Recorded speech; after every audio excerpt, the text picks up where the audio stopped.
গবেষণা করবে, কোরআন নিয়ে গবেষণা করবে, কোরআনী প্রতিষ্ঠান থাকবে, আর এই কোরআনের গবেষণার ভিতর থেকে মুসলমানের সন্তানেরা এমন কিছু তারিফ করবে যেটা ইহুদি খ্রিস্টানদের চলতে ফিরতে উঠতে বসতে হাতে গাতে সব জায়গায় ওটা ব্যবহার হবে। ওটা দেখে তারা ঈমান ইসলাম ধর্ম গ্রহণ করতে বাধ্য হবে। কিন্তু হলো না, উল্টা মুসলমানের সন্তান আমরা আজকে মাদ্রাসায় মহব্বত করতে পারি না, মাদ্রাসায় আমার সন্তানকে দিতে পারি না, মাদ্রাসার জন্য আমার পকেট থেকে টাকা বের হয় না, আমার সম্পদ জমিন থেকে ধান বের হয় না। তখন তারা উদ্যোগামী হলো। তারা কি হলো? তারা গবেষণা করে আমরা যখন ফেল মারলাম তখন তারা সাকসেস হলো। মোবাইল ফোন বের করলো, নেটওয়ার্ক বের করলো, এবার অনলাইন ইন্টারনেট বের করে নিয়ে প্রত্যেকটা মুসলমানের সন্তানের পকেটে পকেটে হাতে হাতে শয়তানের ব্যবসা তুলে দিল। এখন সারা রাত যুবক ছেলে আর ঘুমায় না, শুধু Facebook, Twitter, Messenger, WhatsApp, Telegram দেখতে দেখতে মাস্টার 2 বছর যায়, 5 বছর যায়, এবার ছেলে দেখতে দেখতে উল্টা পাল্টা দেখে পাশা ভাঙ্গে, গাল ভাঙ্গে। এবার ছেলে বড় হলে বিয়ে দিয়ে আর বউ ভাত খায় না। যদি কোন ঠিক কিনা? আমি কি কথাটা ভুল বললাম? সম্মানিত সতীতাই আসুন, এখনো সময় আছে। এই প্রতিষ্ঠানগুলোকে বাঁচাইতে হবে। আমাদের ছেলে মেয়ে উভয়কে অবশ্যই দিন শিখাইতে হবে। দিন যদি আমি না শিখাইতে পারি, আমার সন্তান বড় হওয়ার পরে আমার কথা শুনবে না, আমার সন্তান বড় হওয়ার পরে দাঁড়িয়ে প্রস্রাব করবে, আমার সন্তান বড় হওয়ার পরে অর্ধ উলঙ্গ হয়ে রাস্তায় চলবে, আমার সন্তান বড় হওয়ার পরে রাস্তায় পিস্তল টাকে মানুষের কাছ থেকে টাকা কালেকশন করবে। কারণ আমার সন্তানকে তো আমি ছোটবেলা থেকে এই প্রতিষ্ঠানে পড়াই না। যে প্রতিষ্ঠানে শরিয়াতে আল্লাহ শেখানো হয়, যে প্রতিষ্ঠানে শরিয়াতে আল্লাহ শেখানো হয়, শরিয়াতে ওযু শেখানো হয়, আমি আমার সন্তানকে ওই প্রতিষ্ঠানে পড়াইতে পারি নাই। আমি আমার সন্তানকে পড়াইছি শরিয়াতে ওযু, শরিয়াতে আফা। আমি যখন এটা পড়াইছি, আমার ছেলে বড় হওয়ার পরে তখন অজগরের অভ্যাস, চরিত্র, ফসফস করা, মানুষকে দংশন করা, খেয়ে ফেলা, গিলে ফেলা, কাজ করা, এই চরিত্র তার ভিতরে হয়েছে। এখন রাস্তাঘাটে যাকে পাই তার কাছ থেকে চাঁদাবাজি করতে শিখে। যদি ঠিক কিনা? সম্মানিত সতীতাই আসুন, আমার সঙ্গে সমিলান এমন প্রতিষ্ঠান, এমন মাদ্রাসা বাংলাদেশে দরকার আছে কিনা? আওয়াজ করে সবাই সমস্যাটা বলবেন, এমন প্রতিষ্ঠান দরকার আছে কিনা?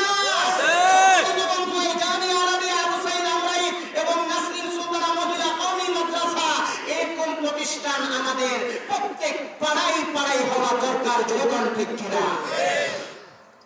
কারণ বিজাতিরা মাথা খাটাইয়া যখন আমাদের ৬৮,০০০ গ্রামে ৬৮,০০০ মক্তব তৈরি করার পরিকল্পনা হযরত উলামায়ে কেরাম নেন, তখন তারা ব্রেন খাটিয়ে বের করলো প্রশিক্ষা, বের করলো কিন্ডারগার্টেন, বের করলো কেজি স্কুল, বের করলো অমুক। কারণ যে সময় আগে আপনারা দেখেছেন কিনা জানি না, গ্রামগঞ্জে মসজিদে ফুরকানিয়া পড়ানো হতো। ছেলে মেয়ে সবাই বহু ছেলে মেয়ে যায় ওখান থেকে কোরআনের তেলাওয়াত শিখতো, পড়া শিখতো, এরপরে ৮টা-৯টার পরে স্কুলে যেত। যখন ঠিক কিনা? কিন্তু যখন ৬৮,০০০ গ্রামে ৬৮,০০০ মাদ্রাসার পরিকল্পনা উলামায়ে কেরাম হলো, তখন তাদের মাথা চলে গেল এই বাচ্চাগুলোকে কেমন করে এই ইসলামিক মাইন্ড থেকে বের করা যায়। তখন তারা বের করলো যে সকাল ৬টার সময় কিন্ডারগার্টেন, কেজি স্কুলের প্রাইভেট যাওয়া লাগবে, তোমাকে কোচিং সেন্টার। একটা সূক্ষ্ম ষড়যন্ত্র আপনার সন্তানকে কোরআন থেকে রিমুভ করার জন্য। কারণ কি জানেন? কুল্লু শাইইন ইয়ারজিউ ইলা আসলিহি, প্রত্যেকটা জিনিস তার আসলের দিকেই ফিরে। যদি আপনি আপনার সন্তানকে ছোটবেলায় কোরআনের তালিম দিতে পারেন, আপনার সন্তান বড় হওয়ার পরে স্কুলে যাক, কলেজে যাক, ভার্সিটিতে যাক, ইউনিভার্সিটিতে যাক, আর যেখানে যাক, বিশ্ববিদ্যালয়ে যাক, যখনই আজান হতো তখনই আপনার সন্তান ছোটবেলায় মাদ্রাসায় ওস্তাদের কাছে ফুরকানিয়া পড়েছে, তার ভিতরে একটা টান থাকতো। আজান শোনার সাথে সাথে সে তার বই খাতা কলম যা আছে সব কিছু সারিতে রেখে মসজিদে গিয়ে মাওলায়ে কুদরতে হাকিমের কুদরতি কদমের মধ্যে সিজদায় লুটায় যেত। আপনার সন্তানকে তখন আর নাস্তিক করার মতো সুযোগ থাকতো না, কারণ তার ভিতরে একটু না একটু হলো আলোর বাতি ফুরকানিয়া থেকে জ্বলেছে। আর এখন নাস্তিক হয়ে যায় কারণ হলো, ভাইরা আমার একটা খেয়াল করেন, আমাদের দেশে কার কার কোকিলের ঝগড়া হয়, কার কোকিল আপনারা চিনেন কিনা? কার কোকিল? কার চিনেন? কার কোকিল চিনেন? কার কোকিলের ঝগড়া হয়? কাক সুন্দর আওয়াজ দিয়ে ডাক দিতে পারে না, কিন্তু কোকিল অত্যন্ত মিষ্টি সুরে কণ্ঠ সুন্দর দিয়া ডাক দিতে পারে। কিন্তু কাক আওয়াজ সুন্দর না হলে কি হবে? কাকের কিন্তু একটা ভালো অভ্যাস আছে, কাক তার ডিম থেকে বাচ্চা ফুটাইতে পারে। কিন্তু কোকিল সুন্দর ডাক দিতে পারলে কি হবে? কোকিলের কিন্তু বাচ্চা ফুটানোর যোগ্যতা না। কোকিল বাচ্চা ফুটাইতে পারে। কোকিল খুব চালাক পাখি, কাক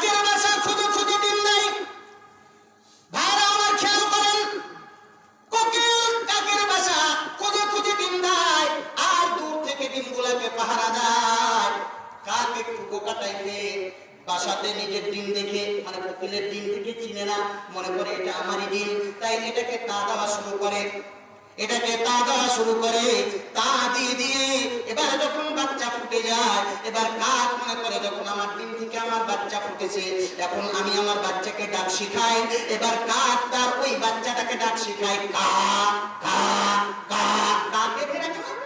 তো কোকিল মায়ের ডাকে, কোকিলের বাচ্চা কোকিলের ডিম থেকে ফুটেছে, এখন কাকের বাসায় ফুটেছে, এখন মা কাক যখন এমনি ডাক দিচ্ছে তো কোকিলের বাচ্চাটাও মায়ের সঙ্গে সঙ্গে ডাক দিচ্ছে কা কা।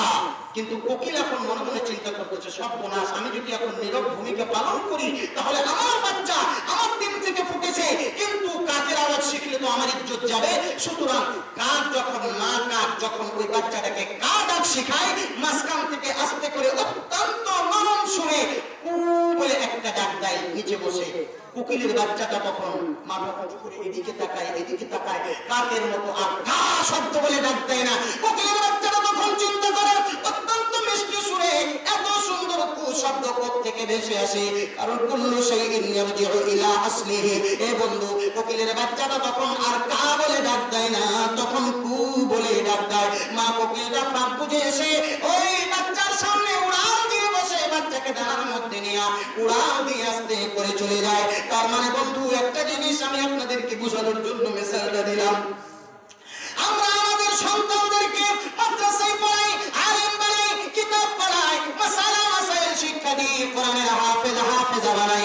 আমরা যদি মাস্টার বানাইতে পারি না, ডক্টর বানাইতে পারি না, ইঞ্জিনিয়ার বানাইতে পারি না, প্রফেসর বানাইতে পারি না বন্ধুরে, কিন্তু না বানাইতে পারলে কি হবে? আমরা আপনাদের সন্তানদেরকে সত্যিকার অর্থে আশিকে রাসূল বানাইতে পারি। এরকম ঠিক কিনা?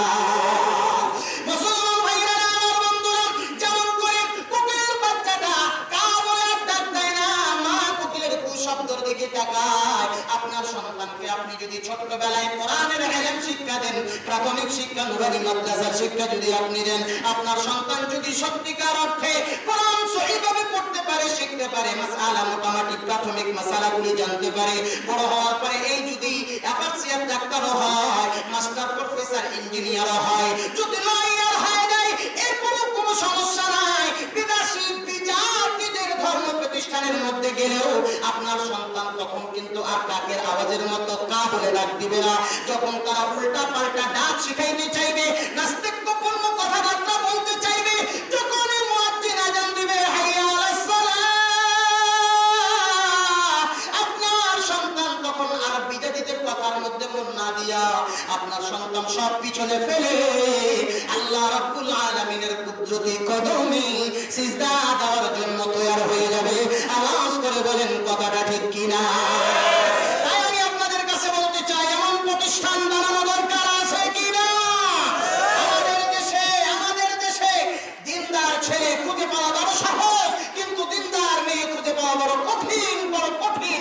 এজন্যই আমাদের দেশে বিশেষ করে এখন মহিলা মাদ্রাসা বানানো বেশি দরকার, যেটা আঙ্গাইতে আবু সাইদ মাদ্রাসার সঙ্গে যেটা তৈরি করে নাসরিন সুলতানা কওমি মাদ্রাসা যেটা বানানো হয়েছে, এটা দরকার, অপরিহার্য কর্তব্য।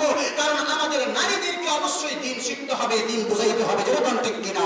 তাই এটা আমাদের দরকার আছে, আর এই দরকারকে সামনে রেখে আমাদেরকে মেহনত চালাইতে হবে, যাতে করে এই, তবে সাবধানের মাদ্রাসা, তবে কিন্তু মহিলা মাদ্রাসা অত্যন্ত সাবধানের মাদ্রাসা, আগুন নিয়ে খেলা করার মতো এমন একটা প্রতিষ্ঠান এই মহিলা মাদ্রাসা।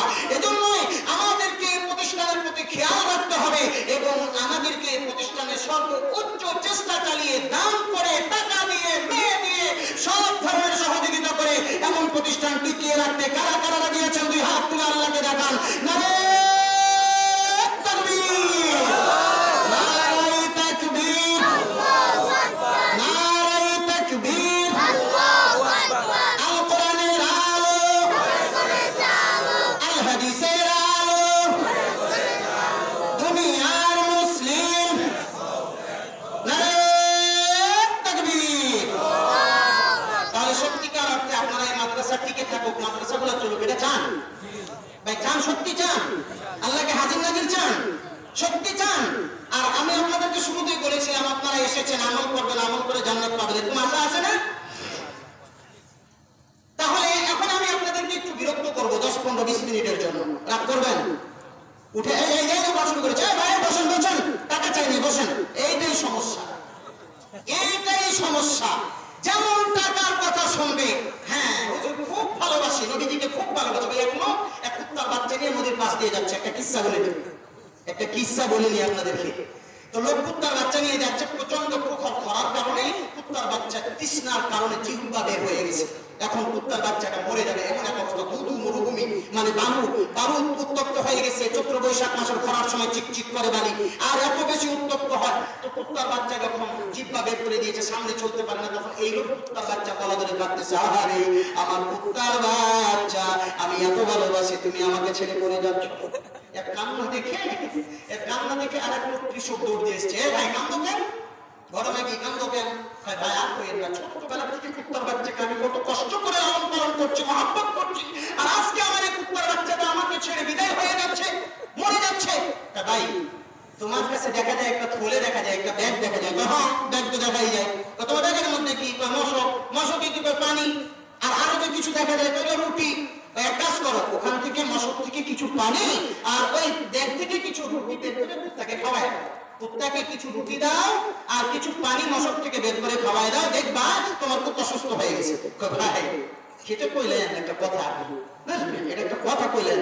আমি কুত্তা বাচ্চাকে মহব্বত করি, ভালোবাসি, ঠিক আছে, সব দিতে পারি ভালোবাসা, কিন্তু ব্যাগ থেকে রুটি দিতে পারবো না, মশক থেকে পানিও দিতে পারবো না। আচ্ছা বলেন তো ভালোবাসাটা কেমন কুত্তার বাচ্চার প্রতি?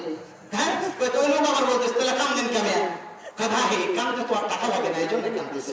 আমরা বাঙালি মুসলমান এমন হয়ে গেছে, হ্যাঁ ওয়াজ করতে করতে আপনি শহীদ হয়ে যান, সমস্যা নাই, কিন্তু যেমন টাকার কথা বলবেন তেমন আমরা 100 কোটি আর নাই, এলাকা ছেড়ে আউট। আল্লাহকে হাজির নাজির সত্য কথা বলবেন, আল্লাহকে হাজির নাজির রেখে আজকে কোরআনের ময়দানে বসেছেন, দিতে পারেন আর না পারেন, একজনও মাঠ ছাড়বেন না ইনশাআল্লাহ। পারবেন তো সবাই? পারবেন তো সবাই ইনশাআল্লাহ?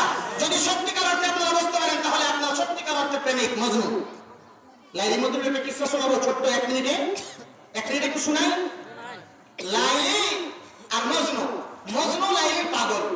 তো মজনু এমন মজনু, এখানে সব সময় লাইলা লাইলা লাইলা লাইলা লাইলা লাইলা লাইলা লাইলা। কবি বলেন, আমর নুমালাদ দিয়ারে দিয়ারে লাইলা, আমর নুমালাদ দিয়ারে দিয়ারে লাইলা, ও কব্বিলু সালজিদারা ওয়া সালজিদারা। হে প্যাক কোলের পরে প্যাক মজনু রাস্তা দিয়ে হেঁটে যায়, তো ওয়ালের মধ্যে চুমু দেয়, ওয়াল আছে না, ওয়ালের মধ্যে চুমু, এই ব্যাক কর, ওয়ালে চুমু খাস কে? হ্যাঁ তোরা তো এটা বুঝবি না, আসলে এটা আমি ওয়ালে চুমু দেই না, এটা তো সাধারণ কোনো ওয়াল না, এটা আমার তমস্পদ প্রেমিকা লাইলার ওয়াল। আমি আসলে ওয়ালে চুমু দিলাম, মানে আমি আমার প্রেমিকার গন্ধ পেয়ে গেলাম। পায়ে সাকবু সিধা মাজনো খলকে গুফতা নিচে বুদ, পায়ে সাকবু সিধা মাজনো খলকে গুফতা নিচে বুদ, গুফতে মাজনু গাব গাহে কুহে লাইলা রাফতা বুদ। সময় যাইতেছে, সময় নষ্ট করতে চাই না, গরিব কাটা 10:30 থেকে আগাইতেছে। তো সময় নিতে ভাই খেয়াল করেন, কুত্তার পায়ে চুমু দেয়, মাঝে কুত্তার পায়ে, কুকুরের পায়ে চুমু দিস কে? হ্যাঁ কুকুরের সেই কুকুর না, এটা আমার লাইলার বাড়ির কুকুর, আমি কুকুরের পায়ে চুমু দিলাম, মানে আমি আমার লাইলার গায়ে বন্ধ করে গেলাম। তো সব জায়গায় খালি লাইলা লাইলা লাইলা লাইলা করে। লাইলা 1 গ্লাস 1 পেয়ালা করে দুধ প্রত্যেকদিন মাজনুর জন্য খাদেমকে দিয়ে বাজারে পাঠায় দেয়। তো এই দুধের নামে পড়ে এলাকার যত যুবক ছিল সবাই লাইলা পাগল হয়ে গেছে। কথা শুনতেছেন? একটু পরে কিন্তু টাকা চাইবো, তখন যদি উঠছেন তাহলে কিন্তু বুঝবেন। উঠবেন? উঠে যাবেন? তো লাইলার পাগল হয়ে সবাই মজনু সাজেছে, কি জন্য? দুধ খাওয়ার জন্য। আপনারা সত্যি আল্লাহ তাআলাকে মহব্বত করেন? এই মাদ্রাসা হোক, এটা আপনারা চান? হ্যাঁ জান্নাত পেতে চান? তাহলে আজকে পরীক্ষা হবে, দেখি কে কেমন মহব্বত করে বলা। আজকে কে কেমন মহব্বত করে বলা পরিচয় হবে, কে কতটুকু আল্লাহকে মহব্বত করি, নবীকে মহব্বত করি, নবীর ঘরকে মহব্বত করি, আজকে পরীক্ষায় পরিচয় হয়ে যাবে। মা কেউ ছাড়বেন না। খেয়াল করেন, এবার খাদেম নিয়ে গেছে, যাওয়ার পরে দুধ দিবে, যার কাছে যায় সে কয় লাইলা লাইলা লাইলা, ওর কাছে যায় লাইলা লাইলা লাইলা, আরেকজন বলছে এই লাইলা। সবাই দেখি মজনু, মজনুর অভাব নাই বাজারে, দুধ না দিয়ে ফেরত গেছে। লাইলি ঘটনা তো উল্টা পাল্টা, কি সবাই দেখি লাইলা লাইলা যাবে, আসল মজনু কোনটা? আমি তো ব্যাকুল সেজে গেছি কেন? তো বলছে শোনো, দুধটা রেখে যাও, একটা চাকু নিয়ে যাও। কি? একটা চাকু নিয়ে যাও। চাকু নিয়ে যাওয়ার পরে যখন যাবা, যে বলবে লাইলা লাইলা লাইলা, তখন ওকে বলবে যে শোন তুমি কি মজনু? বলবে হ্যাঁ মজনু। তো বলবে যে লাইলি তো আজকে দুধ পাঠায় না, এটা চাকু পাঠাইছে, রক্ত লাগবে, লাইলি অসুস্থ, একটু রক্ত দাও। তো সত্যিকার যে মজনু কিন্তু সত্যি রক্ত দেওয়ার জন্য উঠে পড়ে লাগবে, তোমার কাছ থেকে চাকু নিয়ে রক্ত দিতে চাইবে, কিন্তু খবরদার মাজনুর হাতে যেন এই চাকু না যায়। তবে নকল আর আসল বের করার জন্য পরীক্ষায় ফেলেছে। মুসলমান ভাইরা, আমার বন্ধুরা, খাদেম চলে গেছে সত্যিকার মাজনুর তালাশ করার জন্য, তালাশ করতে গিয়ে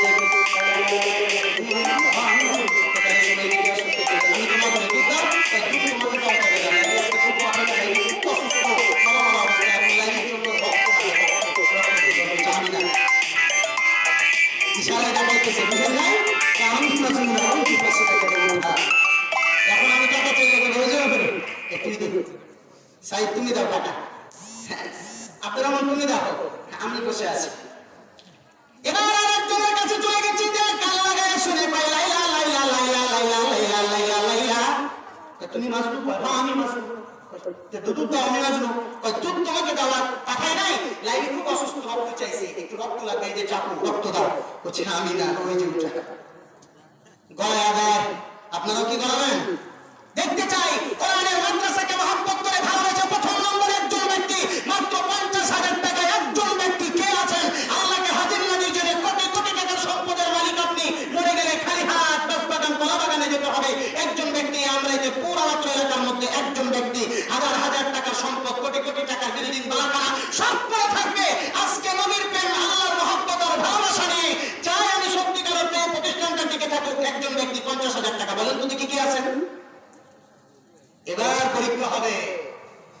হ্যাঁ হুজুর সব করতে পারি, কিন্তু ব্যাগের রুটি আর মশকের পানি দিতে পারবো না। যা বলবেন সব করবো, কানবো টানবো, শুনবো, সব করবো, টাকা চাইবেন তখন সমস্যা। 50,000 কঠিন হয়ে গেছে না? 50,000 কঠিন হয়ে গেছে না? বেশি কঠিন হয়েছে? কথা কম না আমার সাথে, কথা কম, কথা না বলে কেমন হবে? কঠিন হয়ে গেছে না? কোরআন শরীফ কত পারা? যেরকম কত পারা? আমি কিন্তু আপনাদেরকে প্রথমে একটা কথা বলেছিলাম, 3 জায়গায় ফাঁকা রাখা জায়েজ নয়। কয় জায়গা? যেরকম সবাই কয় জায়গা? কয় জায়গা বলেছি? কয়টা জায়গার কথা আমি বলে দিয়েছি আপনাদেরকে? 2টার কথা বলে দিয়েছি। 3 নম্বরটা কি বলেছি বলেন দেখি? বলি না, এটা বলবো। শুনবেন না চলে যাবেন? শুনবেন না চলে যাবেন? এখন বলেন কোরআন শরীফ কত পারা? যেরকম কত পারা? আরো যদি সবাই বলেন, পিছনে ভাইরা বলেন কত পারা? 30 পারা। আচ্ছা 50,000 যদি কঠিন হয়ে যায়, 30 জন ব্যক্তি মাত্র 1,000 করে টাকা, একটু হাত উঠাবেন আল্লাহর রাস্তায়, আল্লাহকে হাজির নাজির জেনে। দেখি আল্লাহ কোন বান্দা প্রথম নম্বরে হাত উঠায়, আর আল্লাহ তাআলা থেকে সত্যিকার অর্থে সত্যিকার আশিকের রাসূলের পরিচয় দেয়। কি নাম বলো ভাই? মাহমুদুল হাসান না মাহমুদুল হাসান? মাহমুদুল হাসান সরকার ভাই 1,000 টাকা, একটু জোরে বলেন মারহাবা। 30 জন ব্যক্তি চেয়েছে আল্লাহ তোমার পবিত্র কালামুল্লাহ শরীফের 30টি পারা, প্রথম নম্বর পারাটা মাহমুদুল হাসান ভাইয়ের নামে বরাদ্দ হয়ে গেছে। বাবা কি নাম? আফতাবউদ্দিন বাবাজি 1,000 টাকা, একটু জোরে বলেন মারহাবা। বাবারে অনুরোধ করি, দিতে পারেন আর না পারেন মাঠ কিন্তু ছাড়বেন না। আর যদি আপনি মাঠ ছাড়েন, আপনার কারণে যদি প্যান্ডেলটা ডিস্টার্ব হয়, কিয়ামতের ময়দানে আল্লাহর কালাম আপনার জন্য মামলা দায়ের করবে। আফতাবউদ্দিন বাবাজি 2 নম্বর পারার হিসাবে তৃতীয় নম্বর ব্যক্তি আফতাবউদ্দিন বাবাজি আমার 1,000 টাকা লাগাইছে। আল্লাহ মাফ করে দাও, জীবনের গুনাহটা মাফ করিয়া দাও আল্লাহ। আল্লাহ কামাই রুজি রোজগারের মধ্যে বরকত দান করিয়া দাও। 3 নম্বরে কোন ব্যক্তিটা আছেন একটু হাত উঠান বাবা। দিয়ে ধন বুঝে মন কেড়ে নিতে কতক্ষণ? এ বন্ধু, আজ আপনি কোটি টাকার মালিক, 1000 টাকার মালিক, এক্ষুনি যদি মালাকুল মউত আসিয়া হাজির হইয়া যায়, বাগান কলা বাগানে একা একাই রাখবে, আপনার টাকাও আপনার সাথে যাবে না, বিল্ডিং বাগানে কিছু আপনার সাথে যাবে না। রতন ভাই দিবি পুলিশ 2,000 টাকা, একটু জোরে বলেন মারহাবা। আল্লাহ রতন ভাই 2,000 টাকা করেছে দান, আল্লাহ তুমি বাড়ায় দিও তার ইজ্জত ও সম্মান, আল্লাহ জান্নাতে উঁচু মাকামে আসীন করে দিও। আল্লাহ মাতা পিতার জীবনের জিন্দেগীর গুনাহটা মাফ করিয়া দাও। আমিন আমিন আল্লাহ আমিন। দানকারীর জন্য আল্লাহ হয়ে যায় জমিন। জনাব দাদা দাদা পুরাতন মালিক ভাই 1,000 টাকা, একটু জোরে বলেন মারহাবা। হ্যাঁ টাকা দিবেন না, মারহাবা করবেন না, তাহলে কেমনে হবে? একটু জোরে বলেন জনাব দাদা দাদা পুরাতন মালিক ভাই 1,000 টাকা, একটু জোরে বলেন মারহাবা। আল্লাহ কয়জন হয়েছে কি বলবেন? 4 জন। আল্লাহ তোমার 4 জন ব্যক্তি হয়েছে ভাই জান। 5 নম্বরে কোন ব্যক্তিটা আছেন একটু হাত সমর্থন। বাইরে দরকার থাকবে এটাই আমার আপনার জন্য। কোটি টাকার বিল্ডিং বালাখানা কাজে আসবে না। আপনার কোটি কোটি টাকার সম্পদ করে থাকবে, আজকেও বানিয়ায় চালায়। জনাব মাওলানা বেল্লাল হোসেন ভাই 1000 টাকা